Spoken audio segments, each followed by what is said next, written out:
Okay, welcome back to this video. Today we're going to look at multiplying decimals by decimals. In a previous video, I did multiplying decimals by whole numbers. So this is the concluding video to that lesson. So we're going to look at that today. So I'm going to start off by doing an example like this. So we'll start off with fractions. Okay. You have 7/10 multiplied by 3/10.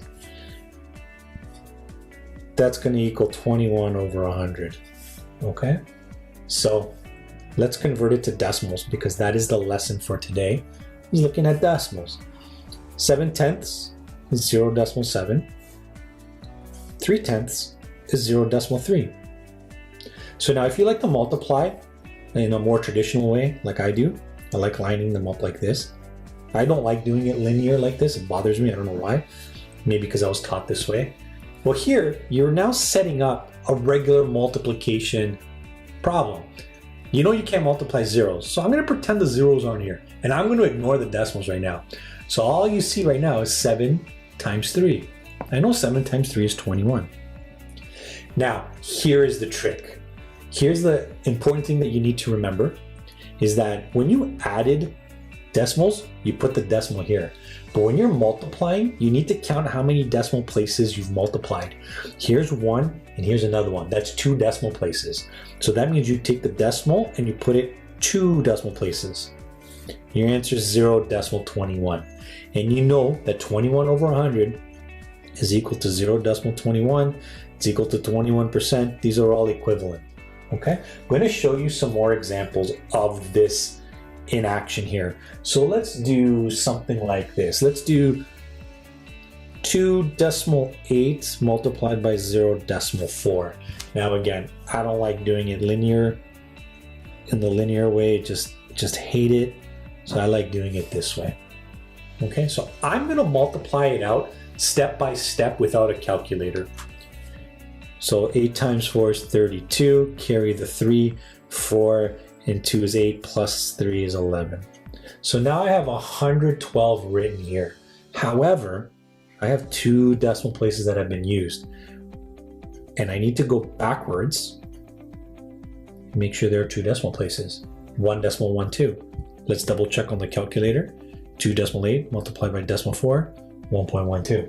So that is the same thing. Now let's try, if I use the same numbers here, 0.28 multiplied by 0.4. Again, I don't like doing it this way, so I'm going to multiply it like this. Now when you're multiplying, here's the good news. You don't have to line up the decimals.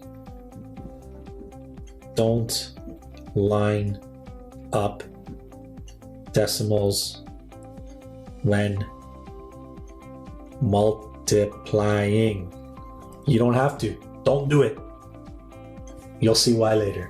Okay, let's go for it. Well, we just did this. We know that the answer is 112. But now we need to count the decimals. 1, 2, 3. 1, 2, 3. Our answer, or the product, because we're multiplying, 0.112. Let's see what the calculator says. Prove me right, calculator. There's your answer. So when you're multiplying decimals, you need to figure out how many decimal places are being used. It's really important. So let's get some bigger numbers here, because I know you guys want the bigger numbers. Let's go with, I like putting the, so here, let me show you. I'm just thinking out loud right now. 3.25 multiplied by 5.498. Again, I don't like doing it like this. Okay, I like putting the bigger number at the top when I'm multiplying, because remember, when you're multiplying and adding, it doesn't matter which order you do it. It does matter for subtracting and dividing. Okay, now I don't expect you to do this in your head. I'm just gonna fast forward through this process.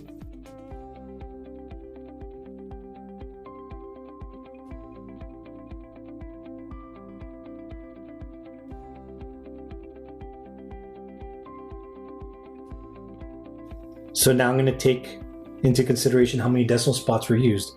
1, 2, 3, 4, 5. 1, 2, 3, 4, 5. So I have a really big answer here. Let's see if I did this right, because, you know, it's Friday and my brain might not be so good today. And there we go. I got the same answer. So when you have a decimal, if there's a 0 at the end, you usually drop it. So yeah, the answer is the same. This is how you would multiply decimals. By whole numbers, this is how you would multiply decimals. By decimals, it's all the same thing. Hope you enjoyed this video. I hope you're keeping safe, and I'll catch you in the next video. Bye-bye.